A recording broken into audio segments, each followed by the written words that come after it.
We're going to talk about compound probability, and this is about intersections and unions of sets. This is lesson 15.6a.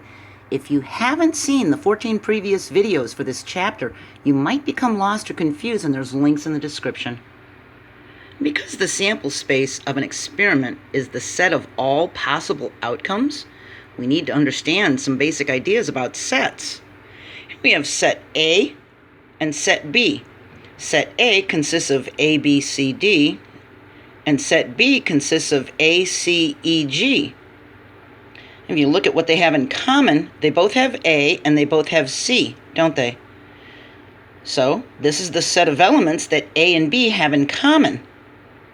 This is the intersection of A and B and is symbolized by the letter A, this symbol for intersection, and B, and it's read as A intersect B.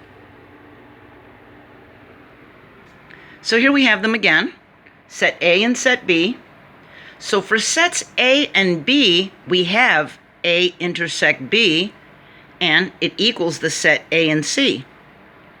This is what they have in common. These are the letters that they both contain in their sets. You can almost look at it like a blended family. If this was someone with two children and this was someone with two children, and they got married and had two children together, then this would be their blended family. This would be that person's children, and this would be the children they had together. See? An intersection of sets is all the elements they have in common. Set A is a 1, 2, 3. Set B is a 3, 4, 5. They have a 3 in common. A intersect B is the set containing the element 3.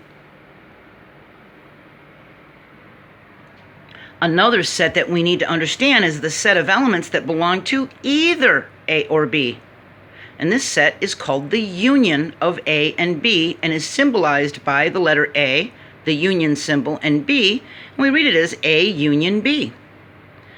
So here we have the same set A and the same set B that we had before, okay? It's the same thing. The union is all of the elements in both sets, in either of the sets. The A and the C are each listed one time. Even though there's an A here and there's an A here, it's listed one time. See? So it's what they have in common and what they had on their own. See? So in case you forgot, set braces are used to show a collection of objects or a set. So here we have set braces, and each member of a set is an element of that set. And this symbol is the element of the set. This symbol is not an element of the set. So we can say the letter D is an element of A, isn't it? It's right there. But D is not an element of B. See? And roster notation, that's when we write it like this, it lists what is in the set.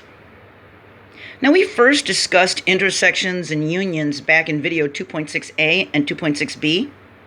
So I'll have links to go back to that if you need it.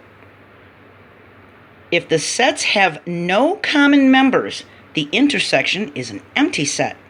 And it can be represented by the symbol, this 0 with the slash through it. So here we have set T that contains the numbers 1, 2, 3, and set S contains the numbers 4, 5, 6. T intersect S is an empty set. There's nothing in T or S that they have in common. So it's an empty set, and we write the symbol 0 with the slash through it, see? We're going to discuss this more in the next video, all right? We're going to talk about adding probabilities. It's lesson 15.6b.